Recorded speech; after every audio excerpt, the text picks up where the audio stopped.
అంబటి గారు.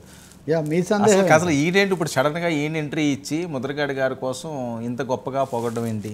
ఏదైనా సందర్భం లేదు, ఏమీ లేదు. ఒక మీడియా సమావేశం పెట్టి ఆయన వెళ్ళి కలిసి ఆయన ఎందుకు పేరు మార్చుకున్నారో, ఇంత గొప్పోళ్ళు ఎవరో లేరు ప్రపంచంలో అని చెప్పడంలో ఏమైనా రాజకీయ ఆంతర్యం ఉందా? అంటే ప్రజా జీవితంలో ఉండేవాళ్ళు ఒక అడుగు వేసేటప్పుడు, ఒక మాట మాట్లాడేటప్పుడు దాని పర్యవసానాలు ఎలా ఉంటాయనేది దృష్టిలో పెట్టుకోవాలి. నిజమే పేరు మార్చుకుంటాను, లేకపోతే తలకిందులుగా తపస్సు చేస్తాను, లేకపోతే జుట్టు గుండు చేయించుకుంటాను, ఇట్లాంటి ప్రతిజ్ఞలు చేస్తారు. సరే, అది కూడా రాచరిక యుగం నాటిది. ఆధునిక యుగంలో ప్రతిజ్ఞలు, ఒట్లు, ఇప్పటికీ మా డిబేట్లో చేస్తారు ఒట్లు, ప్రతిజ్ఞలు, లేకపోతే అక్కడికి వచ్చి ప్రమాణం, ఇవన్నీ కూడా చట్టం ముందు ఏమీ ఉండవు అనుకోండి. కానీ పేరు మార్చుకునే వాళ్ళు పద్మనాభం పేరు పరంధామయ్య అని మార్చుకుంటాను అని అంటారు. కానీ ఒక పద్మనాభ రెడ్డి అని మార్చుకుంటాను అనే ప్రకటన చేయడంలోనే ఆయన అనాలోచితమైనటువంటి ఒక అనవసరమైనటువంటి ఒక చర్య. ఇప్పటికి ఇంకా పెరుగుతుంది అది. ఈ కులతత్వాలు బాగా పెరిగాయి రాజకీయాల్లోనే, వాతావరణం ఉన్నప్పుడు ఆ మార్చుకోవటం. నేను ఇంకొక మాట కూడా చాలా ముఖ్యంగా చెప్తున్నాను. రెడ్డి అన్న, చౌదరి అన్న, నాయుడు అన్న, ఇవన్నీ అన్ని చోట్ల ఒక విధంగా లేవండి. నాయుడు అంటే ఒక ప్రాంతంలో ఒక కులం, ఇంకో ప్రాంతంలో ఇంకో కులం. నాయుళ్ళు అంటే ఒక కులం. నాకైతే కులతత్వాలు లేవు. ఉరివి వారికి నెలను ఒక కంచెము పెట్టి పొత్తు గుడిపి కులము పొలియజేసి తలను చేయి పెట్టి తగనమ్మ చెప్పరు విశ్వదాభిరామ వినురవేమ. ఏ కులమని నన్ను నివరములడిగితే ఏమని చెప్పను లోకులకు పలుగాకులకు అన్నవాడు వీరబ్రహ్మేంద్ర స్వామి. కాబట్టి ఎవరు రెడ్డి, ఎవరు చౌదరి, ఎవరు శర్మ, ఎవరు ఠాగూరు, ఎవరు రాజు, ఎవరు వర్మ, ఎవరు ఇది నిజానికి అది అప్రధానమైన విషయం. కానీ దాని ద్వారా కొన్ని సంకేతాలు ఉన్నాయి. ఇప్పుడు రెడ్డి ఉంది, నాకు తెలుసు రాయలసీమ ప్రాంతంలో రెడ్డి అని కేవలం రెడ్లు మాత్రం పెట్టుకోరు. అవును. ఇప్పుడు రఘువీరారెడ్డి గారు ఉంటారు, ఆయన నేపథ్యం వేరే ఉంటుంది. లేదు, కొన్ని చోట్ల ఇప్పుడు కొంతమంది శాస్త్రి అని ఉంటుంది, వాళ్ళు శాస్త్రి అనేది వాళ్ళ పట్ట. అది చాలామంది పొరపాటు పడుతుంది, ఇంటి పేరుని బట్టి, రంగుని బట్టి. ఇవన్నీ మన భ్రమలు. అదొక చర్చ అనుకోండి, దాన్ని పక్కన పెడదాం. పద్మనాభం గారు, ముద్రగడ పద్మనాభం గారు, కిర్లంపూడి పెద్ద ఆయన, ఈ పేరు మార్పు ఇది చెప్పినప్పుడు దాని కాన్సిక్వెన్సెస్, దాని పర్యవసానాలు, దాని ద్వారా తాను ఇచ్చే సంకేతాలు తెలియకుండా ఉంటాయని ఆయన భావించే అవకాశం లేదు. హడావుడిలోనో లేదా తొందరపాటులోనో లేదా అప్పుడు ఆయనకున్న ఊపులో ఇంకా అసలు అవసరం రాదనో ఆయన ఆ ప్రకటన చేసినట్టుగా ఉన్నారు. చేసిన తర్వాత సవాళ్ళు చేసి మీరు పేరు మార్చుకోండి అది ఇది అన్నారు. దాన్ని ఆయన మార్చుకున్నారు, చట్టబద్ధంగా ఆయన మార్చుకున్నారు. సరే, అది ప్రతిజ్ఞ కోసం మాత్రమే మార్చుకున్నాను, కానీ నా పేరు పద్మనాభమే అని ఒక ప్రకటన ఆయన చేస్తుంటే కూడా బాగానే ఉండేది.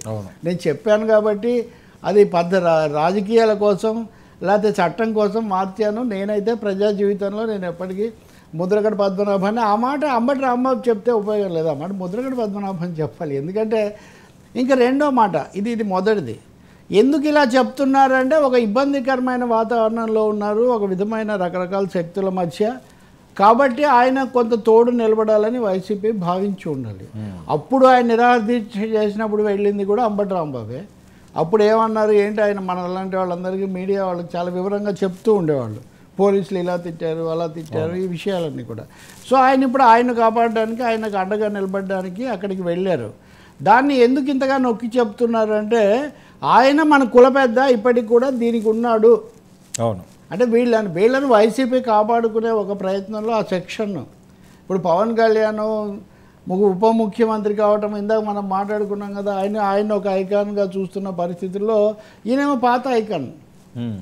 ఇక్కడ దురదృష్టకరమైన లేదా ఆయనకు సంబంధించి ఆయనకు బాగా విచారం కలిగించిన విషయం ఏమంటే, కిర్లంపూడిలో కూడా మెజార్టీ రాలేదు. అవును. 8,000 వాళ్ళకు వస్తే 3,000 చిల్లర వీళ్ళకి వచ్చాయి. మిగతా చోట్ల రాకపోవడం వేరే విషయం. నేను ఎవరిని బాధ పెట్టే మాటలు నేను ఫ్యాక్ట్స్ చెప్తున్నాను నేను. సో దాని మీద బాధ ఉంటుంది సహజంగా. ఇలాంటి వాటన్నిటిని కూడా చక్కదిద్దుకొని మళ్ళీ దారిలో పట్టాలు ఎక్కించుకునే ఒక ప్రయత్నంలో అంబటి రాంబాబును వాళ్ళు ప్రయోగించి ఉండవచ్చు. కానీ దీని మీద ఇప్పుడు ఆయన కుమార్తె అన్నారు, మళ్ళీ ఇంకా ఆమె వేరే శిబిరంలో ఉన్నారు. ఆమె ఏం మాట్లాడినా ఆమె ఏమి అనుకూలంగా ఏమీ మాట్లాడే పరిస్థితి లేదు కదా. కాబట్టి పెద్ద ఆయనను సెంటిమెంటల్గానో గౌరవంతోనో ఆయనకు సంబంధించి పరిష్కారం చూపించదలుచుకుంటే అదొక పద్ధతి. రాజకీయంగా ఉంటే మామూలు ఎవరి పనులు వాళ్ళు చేసుకుంటుంటే ప్రజలు ఎవరిని ఎంత ఆదరిస్తే వాళ్ళు ఆదరిస్తారు. మూడవది, అసలు ఏమీ సమస్య కాదు ఆ పేరు మార్చుకోవటం, దానికి ఏం ప్రాధాన్యత లేదు అది కూడా చాలా గొప్ప విషయమే. అంటే అది కూడా ఆయన కీర్తి కిరీటంలో మరొక కలికితురాయి అన్న పద్ధతుల్లో కనుక మాట్లాడితే అది కూడా కొంచెం అవాస్తవమే. ఎప్పుడు కూడా ఆయన ఎవరో ఉన్నాడు, ఒక స్వామీజీ చెప్తూ ఉంటాడు, ఆయన accept the truth, accept the fact, reality, accept the reality and improve upon it అని. ఉన్న వాస్తవాన్ని మీరు గుర్తించండి, అంగీకరించండి, తర్వాత దాని మీద మెరుగుదలలు తరుగుదలలు ఏమైనా ఉంటే మీరు చేసుకోండి.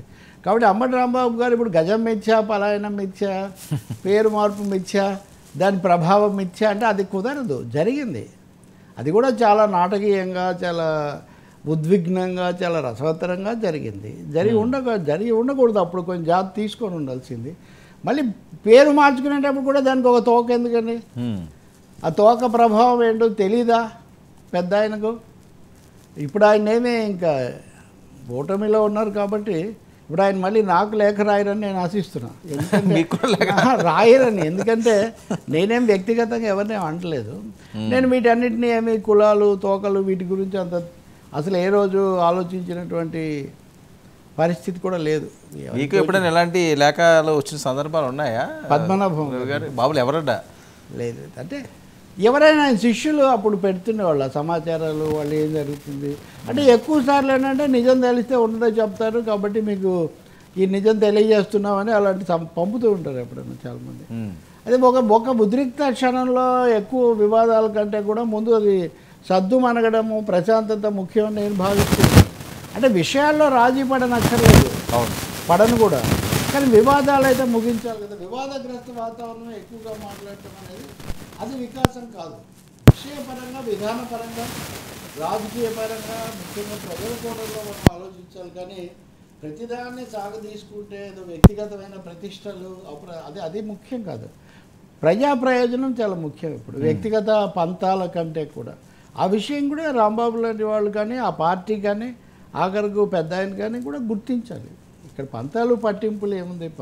పబ్లిక్ హై సోప్ జాంతా హై అంటాడు రాజేష్ ఖన్నా. సో పబ్లిక్ అన్నీ చూస్తూనే ఉంది కదా. అందులో ఈ రోజున సోషల్ మీడియా వచ్చాక లైవ్ టెలికాస్ట్ లాగా జీవితం మొత్తం ప్రత్యక్ష ప్రసారం అవుతుంది.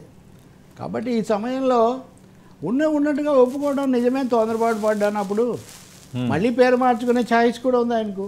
ఆయన ఐచ్ఛికంగా మళ్ళీ మార్చొచ్చండి. అవును, ఐచ్ఛికంగానే కదా ఆయన మార్చుకున్నారు. ఆయన మళ్ళీ మార్చుకోవచ్చు. ఇప్పుడు రాజ్యాంగం మీకు ఒకసారి పేరు మార్చుకునే హక్కు మీకు ఇచ్చాక మీరు ఎన్నిసార్లు అయినా మార్చుకోవచ్చు. ఒక్కసారి ఇప్పుడు ఆ పాపం సినిమా వాళ్ళు చాలాసార్లు నాకు దీర్ఘం మొదటి అక్షరానికి దీర్ఘం ఇస్తే ఇప్పుడు సూర్య అని కాకుండా సూరయ్య అని స్పెల్లింగ్ రాస్తే బెటర్ అని అతను ఉదాహరణకు. నేను అతనేమో తప్పు పట్టట్లేదు, ఊరికి చెప్తున్నా. వాళ్ళు ఎవరి నమ్మకాలు వాళ్ళవి, దాన్ని నమ్మకాలు నంబర్లు ఇవన్నీ చేస్తుంటారు.